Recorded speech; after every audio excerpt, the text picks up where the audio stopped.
മിസ്സാണ്. So ദാ നമ്മൾ എല്ലാവരും അടിപൊളിയായിട്ട് നമ്മുടെ എക്സാമിന് വേണ്ടി പഠിച്ചുകൊണ്ടിരിക്കുകയായിരിക്കും അല്ലെ. അപ്പൊ നമ്മുടെ ഓണപരീക്ഷയ്ക്ക് നിർബന്ധമായിട്ട് നമ്മൾ അറിഞ്ഞിരിക്കേണ്ട കുറച്ച് ക്വസ്റ്റ്യൻസ് ആയിട്ടാണ് മിസ് വന്നിട്ടുള്ളത്. സോ എല്ലാവരും വീഡിയോ സ്കിപ്പ് ചെയ്യാതെ തന്നെ കാണാം കേട്ടോ. നമ്മുടെ അത്രയും ഇമ്പോർട്ടന്റ് ആയിട്ടുള്ള ക്വസ്റ്റ്യൻസ് ആണ് നമ്മൾ ഡിസ്കസ് ചെയ്യാനായിട്ട് പോകുന്നത്. നമ്മുടെ ഫസ്റ്റ് ക്വസ്റ്റ്യൻ ഇതാണ്: A butterfly has 4 stages in its life cycle. അതായത് ഒരു പൂമ്പാറ്റയ്ക്ക് അതിന്റെ ജീവിതചക്രത്തില് 4 സ്റ്റേജുകൾ ഉണ്ട് അല്ലെ, 4 ഘട്ടങ്ങളുണ്ട്. അപ്പൊ അത് ചിത്രം നോക്കിയിട്ട് നമ്മളോട് തിരിച്ചറിയാനായിട്ട് പറഞ്ഞിരിക്കുകയാണ്. അപ്പൊ ചിത്രം നോക്കിക്കഴിഞ്ഞാൽ നമുക്ക് മനസ്സിലാവും ഇവിടെ കറക്റ്റ് ഓർഡറിലൊന്നും അല്ല അത് തന്നിട്ടുള്ളത് അല്ലെ. പക്ഷെ കൃത്യമായിട്ടുള്ള ഓർഡറിൽ അത് നമ്മൾ പഠിച്ചിട്ടില്ലേ? നമുക്കറിയാം അല്ലെ എങ്ങനെയാണ്. ആദ്യം എന്ന് പറയുന്നത് നമ്മുടെ എഗ് സ്റ്റേജ് ആണ് അല്ലെ. മുട്ടയിടും നമ്മുടെ പൂമ്പാറ്റ. അതിന്റെ അകത്തുനിന്ന് പുറത്തു വരുന്നത് ആരാണ്? കാറ്റർപില്ലർ ആണ് അല്ലെ. നമ്മളുടെ എന്താണ് കാറ്റർപില്ലർ അഥവാ നമ്മളുടെ പുഴുവാണ് അല്ലെ അടുത്ത സ്റ്റേജ് എന്ന് പറയുന്നത്. അത് കഴിഞ്ഞ് പിന്നീട് എന്തുണ്ടാവുന്നുണ്ട്? നമ്മളുടെ പ്യൂപ്പ ആവുന്നുണ്ട്.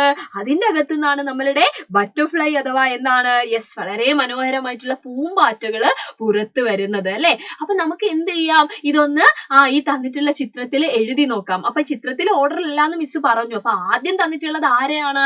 നമ്മുടെ പൂമ്പാറ്റേനെയാണ്. നമ്മുടെ ബട്ടർഫ്ലൈ അല്ലെ. ബട്ടർഫ്ലൈ അല്ലെങ്കിൽ എന്താണ് പൂമ്പാറ്റ. മിസ് ഇവിടെ ചെറുതാക്കി എഴുതുന്നുണ്ട്. ഓക്കെ, പൂമ്പാറ്റ. നെക്സ്റ്റ് എന്താണ്? ചിത്രം നോക്കിയാൽ നമുക്ക് മനസ്സിലാവും കാറ്റർപില്ലർ ആണ് അല്ലെ. ഇപ്പൊ കാറ്റർപില്ലർ അല്ലെങ്കിൽ എന്താണ് നമ്മളുടെ പുഴുവാണ് അല്ലെ. പുഴു. നെക്സ്റ്റ് എന്താണ് തന്നിട്ടുള്ളത്? എഗ് ആണ് അല്ലെ. നമ്മളുടെ മുട്ടയാണ് കാണുന്നത്. ഇലകളിലൊക്കെ നമ്മൾ കാണാറുണ്ട് അല്ലെ ഇങ്ങനെ പൂമ്പാറ്റയുടെ മുട്ടകള്.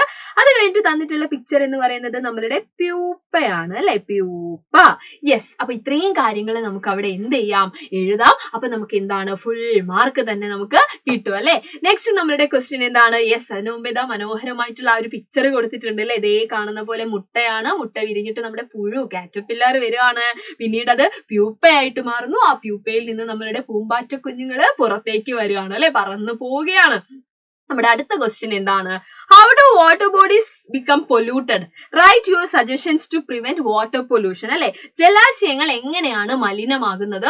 അത് തടയാൻ നമുക്ക് എന്തൊക്കെ മാർഗങ്ങൾ സ്വീകരിക്കാൻ പറ്റുന്ന ചോദിച്ചത്. അപ്പൊ നമുക്കറിയാം ജലാശയങ്ങൾ എങ്ങനെയാണ് മലിനമാകുന്നത് ചോദിച്ചു കഴിഞ്ഞാൽ പല രീതിയിൽ അല്ലെ, നമ്മൾ തന്നെ പല രീതിയിൽ അത് മലിനീകരണപ്പെടുത്തുന്നുണ്ട്. ഇപ്പൊ എന്താ പറയുകയാണെങ്കിൽ നമ്മുടെ വീടുകളിലുള്ള മാലിന്യം വേസ്റ്റ് ഒക്കെ നമ്മൾ കൊണ്ടുപോയി തള്ളുന്നു. അതല്ലെങ്കിൽ നമ്മുടെ ഹോട്ടലും ഫാക്ടറിയും ഒക്കെ മനുഷ്യന്മാർ തന്നെയാണ് നടത്തുന്നത് അല്ലെ. അതിലുള്ള വേസ്റ്റ് ഒക്കെ നമ്മൾ കൊണ്ടുപോയിട്ട് എന്താണ് ജലാശയങ്ങളിലേക്ക് തള്ളുന്നു.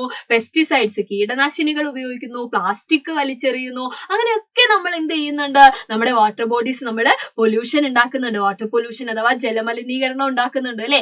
ഇനി ഇത് തടയാൻ ചെയ്യാൻ പറ്റുന്ന കാര്യം എന്ന് പറയുന്നത് ആദ്യത്തെ കാര്യം എല്ലാവരെയും ഈ കാര്യം പറഞ്ഞ് മനസ്സിലാക്കുക എന്നുള്ളതാണ്.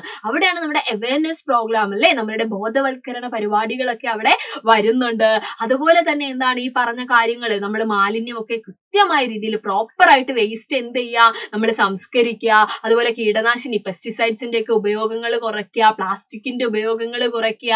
അതുപോലെ നമ്മളിപ്പോ വാഹനം കഴുകുന്നതാണെങ്കിലും അല്ലെങ്കിൽ ഈ വസ്ത്രം കഴുകുന്നതാണെങ്കിലും ഒക്കെ ഡിറ്റർജന്റ് ഒക്കെ കാര്യമായിട്ട് നമ്മൾ യൂസ് ചെയ്യാറുണ്ട് അല്ലെ. അതൊക്കെ നമ്മൾ എന്ത് ചെയ്യുക? ഈ നമ്മളൊന്ന് ശ്രദ്ധിച്ചിട്ട് മാത്രം എന്ത് ചെയ്യുക? യൂസ് ചെയ്യുക. കാരണം അതൊക്കെ വലിയ രീതിയിൽ തന്നെ നമ്മുടെ വാട്ടർ ബോഡീസിനെ എന്ത് ചെയ്യുന്നുണ്ട്? മലിനീകരണപ്പെടുത്താനായിട്ട് കാരണമാവുന്നുണ്ട്. അപ്പൊ ഈ രീതിയിൽ നമ്മൾ എന്ത് ചെയ്യുക? ആൻസർ ചെയ്ത. അപ്പൊ അത് അത്രയും കാര്യങ്ങളാണ് നമ്മൾ ഇന്ന് ഡിസ്കസ് ചെയ്തിട്ടുള്ളത്. ഇനിയും നമുക്ക് ക്വസ്റ്റ്യൻസ് ഒക്കെ പഠിക്കാനുണ്ട്. അതൊക്കെ ആയിട്ട് മിസ് വീണ്ടും വരാം. അതുവരെ എല്ലാവർക്കും thank you so much and by.